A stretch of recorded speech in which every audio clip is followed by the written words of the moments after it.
내 평생에 너를 능히 대적할 자가 없으리니 내가 모세와 함께 있었던 것 같이 너와 함께 있을 것이니라. 내가 너를 떠나지 아니하며 버리지 아니하리니. 강하고 담대하라. 너는 내가 그들의 조상에게 맹세하여 그들에게 주리라 한 땅을 이 백성에게 차지하게 하리라. 오직 강하고 극히 담대하여 나의 종 모세가 내게 명령한 그 율법을 다 지켜 행하고 우로나 좌로나 치우치지 말라. 그리하면 어디로 가든지 형통하리니. 이 율법책을 내 입에서 떠나지 말게 하며 주야로 그것을 묵상하여 그 안에 기록된 대로 다 지켜 행하라. 그리하면 내 길이 평탄하게 될 것이며 내가 형통하리라. 다 같이요. 내가 내게 명령한 것이 아니냐. 강하고 담대하라. 두려워하지 말며 놀라지 말라. 내가 어디로 가든지 내 하나님 여호와가 너와 함께 하시느니라. 아멘. 지난 주일 우리가 모세에 대해서 살펴봤는데 모세가 죽을 때의 나이가 120세였다라고 말씀드렸습니다. 눈이 흐리지 아니하였고 기력이 쇠하지 않았다. 이렇게 성경을 기록하고 있습니다. 우리 믿는 사람은 이처럼 건강하게 주의 일을 수행하다가 주님이 부르시면 믿음으로 천국에 갈 수 있어야 합니다. 이 사실을 믿으시나요? 아멘. 모세의 사명은 하나님의 백성들을 요단강까지 인도하는 것이었고 여호수아의 사명은 백성을 요단강 건너편 가나안 땅으로 인도하여 그곳에 정착시키는 것이었습니다. 가나안을 정복한 지도자 여호수아는 에브라임 지파의 후손이었죠. 모세는 네이 지파의 사람이었습니다. 눈의 아들로 태어나 본명을 구원이라는 뜻의 호세아라고 지었습니다. 모세에 의하여 이게 여호수아로 불리게 되었고 여호와는 구원이시다 이런 뜻을 가지고 있습니다. 이것이 후에 에수아로 바뀌게 되죠. 그리고 신약 시대에 와서는 헬라어로 헬라식 이름인 예수로 불리게 됩니다. 예수님의 뜻은 여호와는 하나님은 구원이시다 이런 뜻이죠. 즉 자기 백성을 죄에서 구원할 자입니다. 예수님의 이름과 여호수아의 이름은 같다는 것이죠. 장차 사단의 원수를 깨뜨리고 하나님의 백성들에게 구원과 참된 안식의 복을 가져다 주실 우리 구주 예수 그리스도를 예표하는 이름이 바로 여호수아라는 것이죠. 예수의 이름과 여호수아의 이름은 같은 거예요. 그런 의미를 내포하고 있습니다. 성경 인물 여호수아를 통해서 오늘 이 시간에 교훈을 얻고자 합니다. 엄청난 기사와 이적으로 애굽을 탈출하여 이제 이스라엘 백성을 이끌던 모세가 세상을 떠납니다. 그 떠난 후에 여호수아는 이스라엘 백성 전체를 이끌어야 한다는 것 자체가 큰 부담과 두려움이 되었을 것입니다. 출애굽하여 애굽에서 노예로 40년을 살았죠. 그리고 광야에서 모세의 수종자로 40년을 섬깁니다. 80세쯤에 이제 모세의 후계자가 된 것이죠. 소심해져 있던 이 여호수아에게 하나님께서 오늘 본문의 말씀을 하십니다. 여호수아 1장 5절의 말씀을 우리가 한번 다 같이 보도록 하겠습니다. 시작. 내 평생에 너를 능히 대적할 자가 없으리니 내가 모세와 함께 있었던 같이 너와 함께 있을 것이니라. 내가 너를 떠나지 아니하며 버리지 아니하리니. 너를 떠나지도 아니하고 버리지도 아니하겠다. 모세와 함께 있었던 것 같이 내가 너와 함께 있겠다. 이 함께 있겠다는 거, 하나님이 함께 하시는데 뭐가 두렵겠습니까? 이게 굉장히 중요한 것이죠. 내 평생에 너를 능히 대적할 자가 없겠다. 그리고 너와 함께 있겠고 너를 떠나지도 아니하고 버리지도 않겠다. 확실한 이 약속의 말씀을 주셨습니다. 와, 놀랍지 않습니까? 여호수아는 이 말씀을 듣고 이제 이 하나님이 자신에게 특별하게 부어주시는 이 자신감으로 말미암아 이제 회복이 되죠.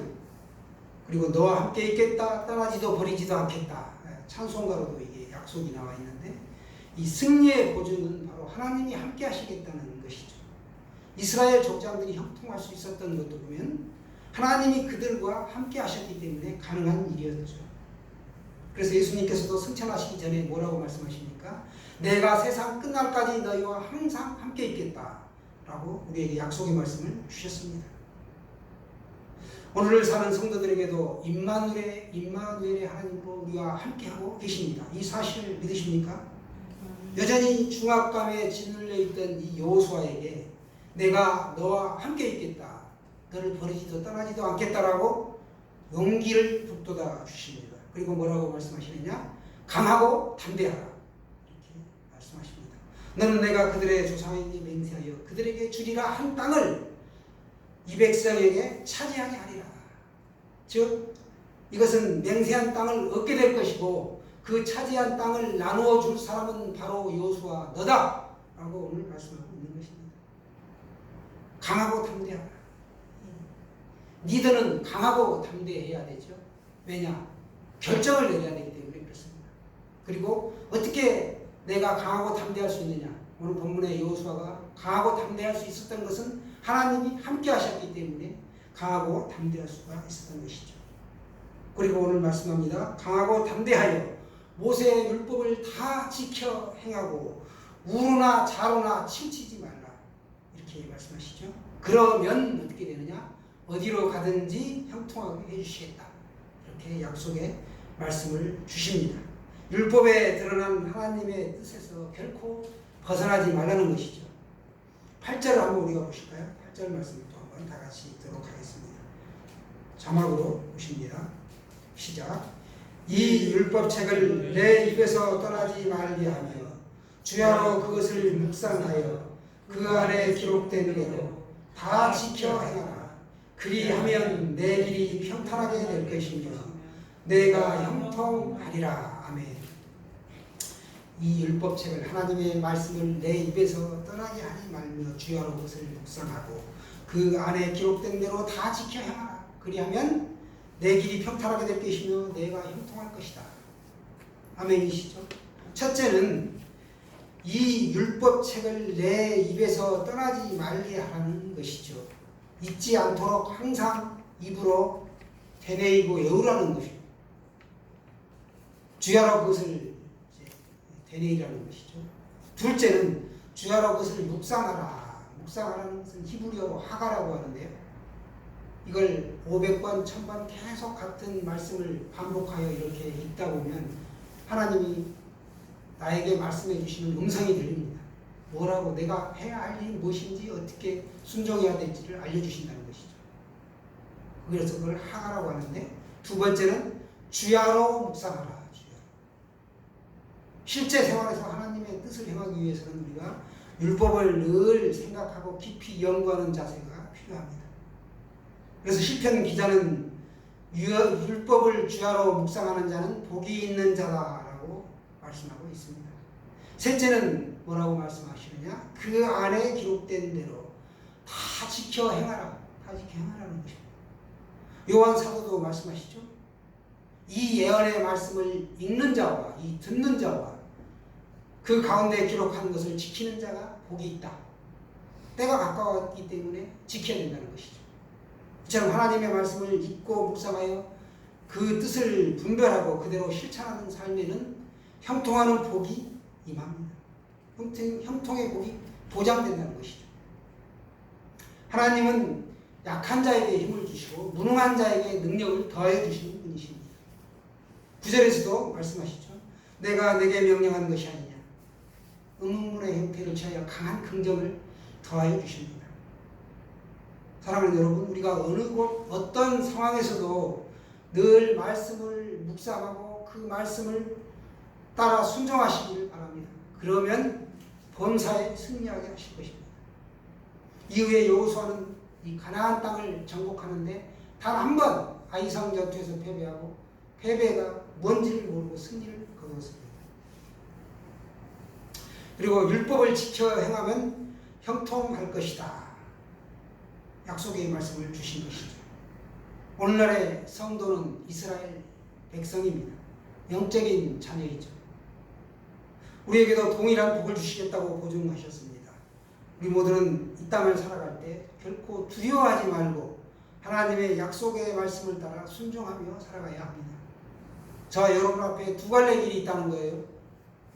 하나님의 말씀을 읽고 듣고 그 안에 기록된 것을 다 지켜 행하는 삶이 있는가 하면, 반대로 옛날에 내가 살던 그 습관 그대로 내 생활 방식대로 살아가느냐, 이 둘 중에 어떤 걸 선택할 것이냐, 이건 나의 믿음과 신앙에 따라 결정할 분야입니다. 그러나 오늘 여호수아는 어떤 길을 택했습니까? 신앙 길을 택한 것이죠. 여러분도 그런 신앙의 길을 선택하시기를 축원합니다.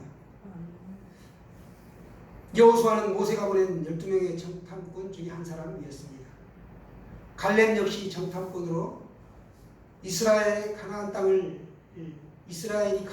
차지하려는 것을 굳게 믿고 다른 이들을 격려한 사람이었죠. 출애굽 1세대 중에 불순종했기 때문에 여호수아와 갈렙을 제외하고는 광야에서 다 죽었습니다. 그리고 1.5세대 이후에 이제 가나안 땅에 들어가게 되었죠. 그런데 중간에 요단강을 건너야 되었는데 모세가 언약궤를 맨 제사장들을 앞세워 믿음의 첫 발을 디딜 때, 물이 발목에 잠길 때 요단강이 마른 땅처럼 갈라지게 됐고, 그들이 여리고성 앞에 바로 도달할 수가 있었습니다. 믿음으로 순종할 때 그럴 수 있었다는 것이죠. 갈라져서 건너가는 게 아니라 믿음으로 첫 발을 내디딜 때 요단강이 홍해가 갈라지듯이 마른 땅이 되었고 건널 수 있었습니다. 요단강을 건넌 이스라엘 백성은 이제 난공불락의 요새라고 일컬어지는 이 여리고성을 무너뜨리기 위한 작전을 펴려고 했지만 하나님의 말씀이 먼저 임하죠. 인간의 꾀대로 하지 아니하고 하나님의 말씀이 여호수아에게 이르기를, 네가 모든 군사는 성을 매일 하루에 한 바퀴씩 6일 동안 돌아라. 하루에 한 바퀴씩 6일을 돌면 6바퀴가 되죠. 그리고 일곱째 날 제7일 안전수입니다. 7은 안전수인데 일곱째 날 마지막에는 7바퀴를 돌아라. 예전에 성경 퀴즈에 보면 여리고성을 이스라엘 백성들이 몇 바퀴를 돌았나요? 라고 굉장히 단골 메뉴로 성경 퀴즈에 등장하곤 했었는데, 6일 동안 6바퀴를 돌고 마지막 날 7째 날에 7바퀴를 돌았으니까 6 더하기 7은 13이 나오죠. 13바퀴를 도는 것입니다. 그리고 13바퀴를 돈 다음에 마지막 날 뭐라고 합니까? 나팔을 불라고 합니다. 나팔이 그런데 전쟁터에서 사용하는 뾰족한 은나팔을 부는 게 아니라 양에 뿌린 양강나팔을 불라라고 말씀합니다. 이 양강나팔은 뭐냐? 예배 때 부는 나팔이 양강나팔인데 이 양강나팔을 불라고 말씀하십니다. 이것은 예배가 최우선이라는 우선의 삶이라는 것을 오늘 말씀하고 계신 것이죠. 여러분 그렇지 않습니까? 예배가, 여호수아는 일상의 삶에서 늘 예배를 드렸다는 걸 우리가 알 수 있습니다. 성을 무너뜨리려면 병장기를 다듬고 훈련을 하고 작전을 짜야 되는데, 그게 아니라 너희는 침묵하는 가운데 7일 동안 말없이 돌기만 하고 마지막 날에 나팔을 불고 그리고 철저하게 순종하자 마지막 날에 여호수아가 그들에게 외치라고 말씀합니다. 그 확신을 하나님의 말씀에 철저하게 순종하는 자에게 주십니다. 그 확신을 주시는 분이 하나님이신데 누구에게 주시느냐? 확신의 말씀을 순종하여 따르는 자에게 하나님이 확신의 말씀을 주시는 것이죠. 여호수아는 하나님의 말씀에 확신하여 확신을 가지고 순종하였습니다. 이렇게 확신을 가지고 순종했을 때 여리고성이 와르르르 이제 무너지게 되었습니다. 우리도 하나님의 명령에 철저하게 순종할 때 우리의 마음속에 하나님께서 부어주시는 확신이 흘러 넘치실 것입니다. 그리고 우리의 확신대로 하나님께서 놀라운 기적을 베풀어 주시는 것이죠. 여호수아는 이스라엘에 항복한 기브온이 가나안 남부의 5 왕이 연합하여 이제 이 기브온을 공격합니다. 이때 동맹을 맺었기 때문에 평화의 화친을 맺었기 때문에 기부원을 돕기 위해 기꺼이 출격을 합니다. 약속의 말씀 때문이었죠. 이스라엘 사람들이 적을 물리칠 때 여호수아의 요청으로 해와 달이 멈추는 기적이 일어납니다. 이 사건을 두고 여호수아서 10장 14절에서는 이렇게 말씀하십니다. 여호와께서 사람의 목소리를 들으신 이 같은 날은 전에도 없었고 후에도 없었나니 이는 여호와께서 이스라엘을 위하여 싸우셨음이니라. 이렇게 말씀하십니다. 여호수아는 가나안을 정복하고 땅 분배를 다 마치게 됩니다. 여호수아가 세겜에 모인 백성에게 말하기를 너희가 섬길 자를 오늘 택하라. 오직 나와 내 집은 여호와만을 섬기겠노라. 이렇게 말씀합니다. 여호수아가 110세에 죽어 에브라임 산지 딥낫세라에 장사되었습니다. 가나안 정복의 1등 공신이 여호수아인데 아주 초라하고 보잘것없는 작은 땅 에브라임 산지에 있는 딥낫세라는 곳에 작은 산지만을 차지하게 됩니다. 요셉의 요청으로 70명의 그 야곱의 식솔들이 애굽으로 이민을 가죠.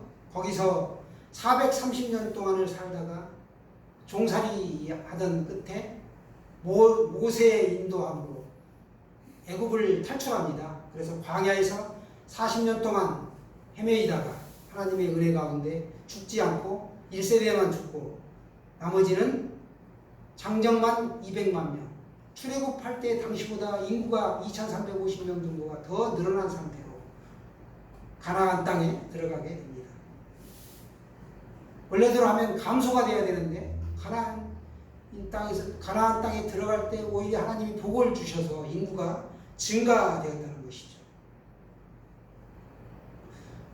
이 40년의 광야 생활을 하고 여호수아가 가나안에 들어와 7년 반 동안의 이 가나안 정복 전쟁을 펼칩니다. 그리고 23년 동안을 지도자로 있다가 이제 110세에 죽게 되었는데 죽기 직전에 신앙을 잃어버리고 또 이스라엘 백성이 타락했기 때문에 오늘 오직 나와 내 집은 여호와를 섬기노라. 너희들이 택할 자를 양자 택일하라. 너희들이 아모리 신이든지 애굽 땅 저에서 섬기던 그 신을 섬기든지 아니면 여호와 하나님을 섬기든지 선택하라고 말씀하면서 나와 내 집은 여호와만을 섬기겠노라. 이렇게 말씀하신 것입니다. 여호수아가 죽고 400년 동안의 암흑 시대가 또 와요. 그만큼 이 영적인 리더십을 가지고 있는 한 사람의 그 영향력이라는 것이 굉장히 큽니다. 그래서 국가나 이런 세계 어떤 나라들을 보더라도 지도자를 잘못 만나면 나라가 망합니다. 경제가 바탕이 나고 백성은 피폐하여 뿔뿔이 터지게 되고 결국 나라는 없어지고 그 나라의 민족의 모든 역사와 언어가 사라지게 되는 것이죠. 우리가 일제시대라든지 임진왜란이라든지 이런 숱한 역경을 통하여 이미 다 알고 있습니다. 여호수아는 모세의 보좌관으로 충성되고 성실한 사람이었습니다. 하나님의 사람으로 약속의 말씀을 굳게 믿고 순종하였습니다. 우리 모두가 하나님의 사람으로 약속의 말씀을 굳게 붙잡고 여호수아처럼 그게 충성되고 성실하게 순종하며 사시기를 축원합니다.